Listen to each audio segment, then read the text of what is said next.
اعوذ باللہ من الشیطان الرجیم بسم اللہ الرحمن الرحیم۔ آج ہم اپنے چھٹے پارے کا دور کریں گے۔ چھٹا پارہ سورہ نساء کے کچھ حصے اور سورہ المائدہ پر مشتمل ہے۔ پانچویں پارے کے آخر میں منافقوں کی مذمت کی گئی تھی اور انہیں سخت ترین عذاب کی وعید سنائی گئی تھی۔ اس لیے چھٹے پارے کے شروع میں یہ بتایا گیا ہے کہ اللہ بری باتوں کے اظہار کو پسند نہیں کرتا مگر نقصان کا خطرہ ہو یا جو ظالم ہو اس کی مذمت کی جا سکتی ہے۔ لہٰذا اس پر کوئی تعجب نہیں ہونا چاہیے کہ اللہ نے منافقین کی پردہ داری کیوں کی ہے۔ اس کے علاوہ یہاں پر بتایا گیا ہے کہ منافقین جو ہیں وہ بہت برے لوگ ہیں۔ ان کی مذمت کے بعد یہود کے جرائم کا بھی تذکرہ کیا گیا ہے، اس لیے کہ کفر اور گمراہی میں وہ بھی منافقین کے بھائی تھے۔ ان کے جرائم میں سے ایک جرم یہ بھی ہے کہ انہوں نے حضرت مسیح علیہ السلام کو قتل کرنے کا ارادہ کیا، لیکن اللہ تعالیٰ نے ان کی حفاظت فرمائی اور انہیں باعزت طریقے سے آسمانوں پر اٹھا لیا۔ یہود کے بعد اہل کتاب کے دوسرے گروہ یعنی نصارہ کا تذکرہ ہے۔ نصارہ عیسائیوں کو کہتے ہیں، جن کا ایک انتہائی غلط عقیدہ یہ تھا کہ خدا ایک نہیں ہے بلکہ تین اقنوم سے مرکب ہے، یعنی باپ، بیٹا اور روح القدس۔ نصارہ کو سمجھایا گیا ہے کہ تم اپنے دین میں غلو نہ کرو اور حضرت عیسیٰ علیہ السلام کو ان کے اصل مقام سے نہ بڑھاؤ اور یہ مت کہو کہ خدا تین ہے۔ پھر جبکہ خود حضرت عیسیٰ علیہ السلام اللہ تعالیٰ کے سامنے عاجزی اور عبودیت میں اپنی کوئی حد تک محسوس نہیں کرتے بلکہ عزت محسوس کرتے ہیں، تو تم کون ہو حضرت عیسیٰ علیہ السلام کو خدا کا شریک ٹھہرانے والے یا ان کو خدا ماننے والے؟ اسی طرح سورہ نساء کا اختتام ہو رہا ہے اسی مضمون کے اعادہ کے ساتھ جو اس سورہ مبارکہ کے شروع میں بیان ہوا تھا، یعنی عورتوں کے معاملے میں رعایت اور قریبی ورثہ کے حقوق کا خیال رکھنا۔ اس کے ساتھ ہی سورہ مبارکہ کا اختتام ہو جاتا ہے اور اس کے بعد سورہ المائدہ ہے، جو ترتیبی لحاظ سے 5ویں نمبر پر ہے اور نزولی لحاظ سے 112ویں نمبر پر ہے۔ یہ مدنی سورہ مبارکہ ہے اور اس میں 120 آیات اور 16 رکوع ہیں۔ چونکہ اس سورہ مبارکہ میں مائدہ یعنی دسترخوان کا قصہ مذکور ہے، اس لیے اس نسبت سے اس کو المائدہ کہا گیا ہے۔ یہ سورت ہجرت مدینہ کے بعد نازل ہوئی ہے۔ بعض روایات سے یہ ثابت ہوتا ہے، جیسا کہ حضرت عائشہ صدیقہ رضی اللہ عنہا نے فرمایا کہ نزول کے اعتبار سے سورہ مائدہ آخری سورت ہے۔ اس سورہ مبارکہ میں حلال اور حرام کے متعدد احکام اور 3 قصے بیان کیے گئے ہیں۔ اس سورہ مبارکہ کی ایک خاص بات یہ ہے کہ اس میں وہ آیت کریمہ بھی ہے جو حجۃ الوداع کے موقع پر حضور اکرم صلی اللہ علیہ وآلہ وسلم پر نازل ہوئی، اور اس آیت میں تکمیل دین کا اعلان کیا گیا ہے۔ یہ وہ آیت ہے جس کے بارے میں ایک یہودی نے حضرت عمر رضی اللہ عنہ سے کہا تھا کہ اے امیر المومنین، اگر یہ آیت ہمارے اوپر نازل ہوتی تو ہم اس دن کو یوم عید قرار دے دیتے۔ آپ نے جواب میں فرمایا، میں اس دن کو بھی جانتا ہوں اور اس گھڑی کو بھی جانتا ہوں جب رسول اللہ صلی اللہ علیہ وآلہ وسلم پر یہ آیت نازل ہوئی۔ وہ عرفہ کی شام اور جمعہ کا دن تھا، گویا اس دن ہماری 2 عیدیں تھیں۔ اس کے علاوہ یہاں پر اس سورہ مبارکہ میں اہل ایمان کو ہر جائز عہد اور عقد کے پورا کرنے کا حکم دیا گیا ہے، خواہ وہ عہد اور عقد انسان اور رب کے درمیان ہو یا ایک انسان اور دوسرے انسان کے درمیان ہو۔ گویا یہ آیت ان احکام کو بھی شامل ہے جو اللہ نے بندوں پر فرض کیے ہیں، اور بیع و شراء، شرکت، اجارہ، نکاح اور قسم جیسے تمام عقود کو بھی شامل ہے، اور اس سے یہ بھی ظاہر ہوتا ہے کہ اسلام نے عقود یعنی معاہدوں اور عہود یعنی وعدوں کو کتنی اہمیت دی ہے۔ اسی طرح اس سورہ مبارکہ میں کھانے پینے کی بہت ساری ایسی چیزوں کی حرمت کا اعلان کیا گیا ہے جنہیں زمانہ جاہلیت میں حلال سمجھا جاتا تھا، کیونکہ ان چیزوں کے کھانے میں صحت اور جسم کا بھی نقصان ہے، فکر و نظر کی بھی خرابی ہے اور دین اور اخلاق کا بھی نقصان ہے۔ حرام چیزوں میں مردار، بہنے والا خون، خنزیر کا گوشت اور وہ جانور جسے غیر اللہ کے نام پر ذبح کیا جائے شامل ہیں۔ البتہ اضطرار یا مجبوری کی صورت میں جبکہ جان کو خطرہ لاحق ہو ان کا کھانا جائز ہے۔ ان نجس چیزوں کے علاوہ باقی طیبات اور پاکیزہ چیزوں کو حلال قرار دیا گیا ہے۔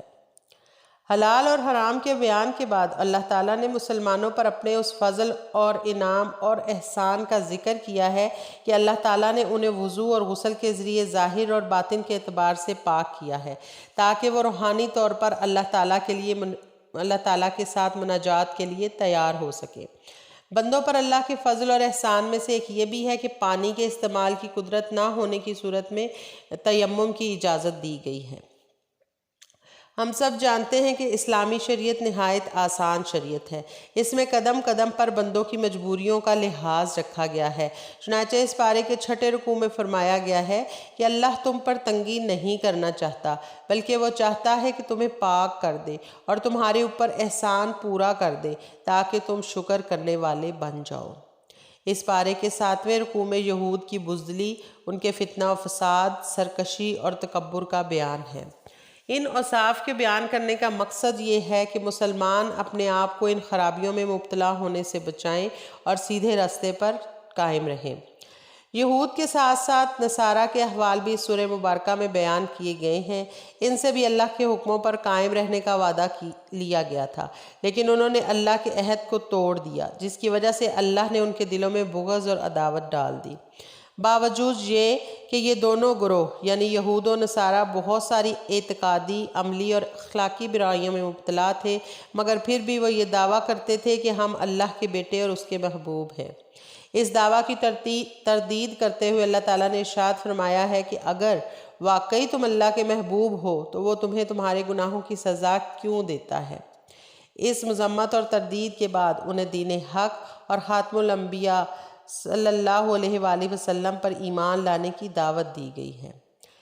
اس پارے کے 8ویں رکوع میں یہ بتایا گیا ہے کہ حضرت موسیٰ علیہ السلام نے پہلے یہود کو اللہ کے احسانات کو یاد کرنے کا حکم دیا تھا اور پھر انہیں ارض مقدس یعنی فلسطین میں داخل ہونے کی ترغیب دی تھی، لیکن ان بدبختوں نے اس ترغیب کے جواب میں موسیٰ علیہ السلام کا مذاق اڑانا شروع کر دیا اور کہا کہ اے موسیٰ، ہم تو اس ملک میں ہرگز داخل نہیں ہوں گے جب تک کہ وہاں سے عمالقہ نکل نہیں جاتے، لہٰذا تم اور تمہارا رب جا کر لڑو، ہم تو یہاں بیٹھے ہوئے ہیں۔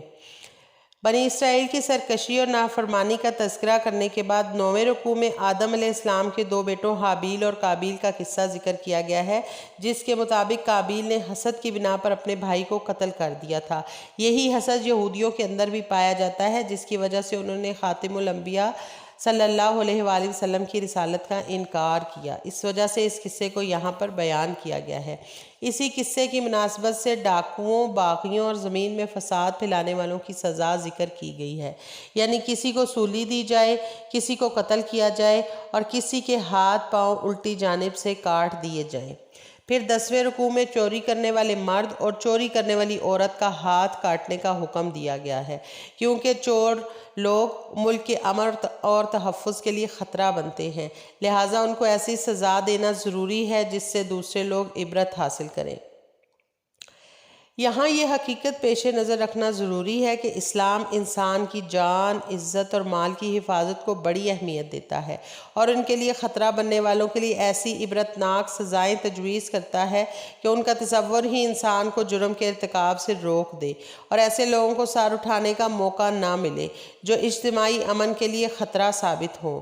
چند ہاتھ کٹنے سے لاکھوں انسانوں کو اگر امن اور سکون میسر آ جاتا ہے تو یہ گھاٹے کا سودا نہیں ہے۔ آج کی دنیا جو کہ جرائم کی کثرت کی وجہ سے جہنم کا نمونہ بن چکی ہے، چیخ چیخ کر اسلامی قوانین اور حدود کے نفاذ کی دعوت دے رہی ہے، کیونکہ اسلامی قوانین اور حدود کے نفاذ میں ہی انسانیت کے لیے امن اور بقا ہے۔ ڈاکہ زنی، چوری اور فساد کے احکام بیان کرنے کے بعد فسادیوں کے 2 بڑے گروہوں کا تذکرہ کیا گیا ہے، یعنی منافقین اور یہود۔ منافقین کا ذکر مختصراً کیا گیا ہے جبکہ یہود کا ذکر تفصیلی طور پر اس پارے میں موجود ہے۔ منافقین کے کفر کے بارے میں اللہ تعالیٰ ارشاد فرماتا ہے کہ اے رسول صلی اللہ علیہ وآلہ وسلم، آپ کو وہ لوگ غم میں نہ ڈالیں جو کفر میں جلدی کرتے ہیں، وہ جو اپنے منہ سے کہتے ہیں کہ ہم مسلمان ہیں اور ان کے دل مسلمان نہیں ہیں، پھر یہود کے جھوٹ کا تذکرہ کیا گیا ہے اور فرمایا گیا ہے اور وہ جو یہودی ہیں یہ جھوٹ بولنے کے لیے جاسوسی کرتے ہیں اور ایک دوسری جماعت کے جاسوس ہیں جو آپ کے پاس نہیں آئی ہے۔ اس کے ساتھ ساتھ نصارہ کی گمراہیوں کی نشاندہی بھی کی گئی ہے اور بتایا گیا ہے کہ ان کو تورات اور انجیل دی گئی تھی لیکن انہوں نے ان کتابوں کے مطابق اپنے فیصلے نہیں کیے۔ تورات اور انجیل کے ذکر کے بعد قرآن مجید کا تذکرہ کیا گیا ہے جو کہ ہدایت اور گمراہی میں فرق کرنے والی کتاب ہے اور یہی تمام کتابوں کی محافظ اور مہیمن ہے۔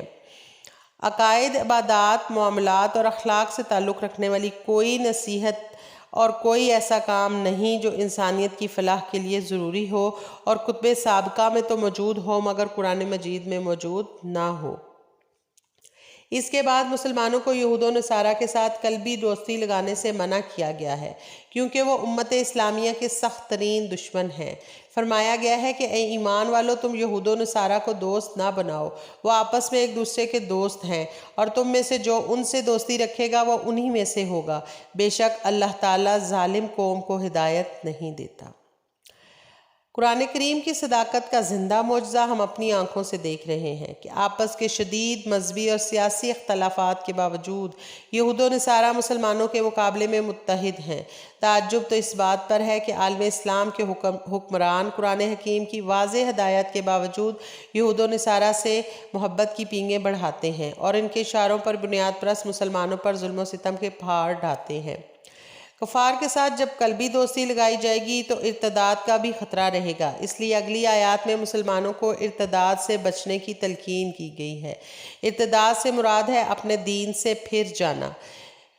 ارتداد سے سارے اعمال باطل اور ضائع ہو جاتے ہیں اور انسان پر ہمیشہ کے لیے دوزخ واجب ہو جاتی ہے۔ یہاں پر ساتھ ہی یہ وضاحت بھی کی گئی ہے کہ اللہ کا دین تمہارا محتاج نہیں۔ اگر تم مرتد ہو جاؤ یعنی اپنے دین سے پھر جاؤ تو اللہ تعالیٰ تم سے بہتر لوگوں کو دین کی خدمت کے لیے کھڑا کر دے گا۔ اللہ تعالیٰ نے ارشاد فرمایا کہ اے ایمان والو اگر تم میں سے کوئی اپنے دین سے پھر جائے گا تو اللہ ایسے لوگوں کو پیدا کرے گا جن کو وہ دوست رکھے گا اور جسے وہ دوست رکھیں گے اور جو مومنوں کے حق میں نرمی کریں گے اور کافروں سے سختی سے پیش آئیں گے، اللہ کی راہ میں جہاد کریں گے اور کسی ملامت کرنے والے کی ملامت سے نہیں ڈریں گے۔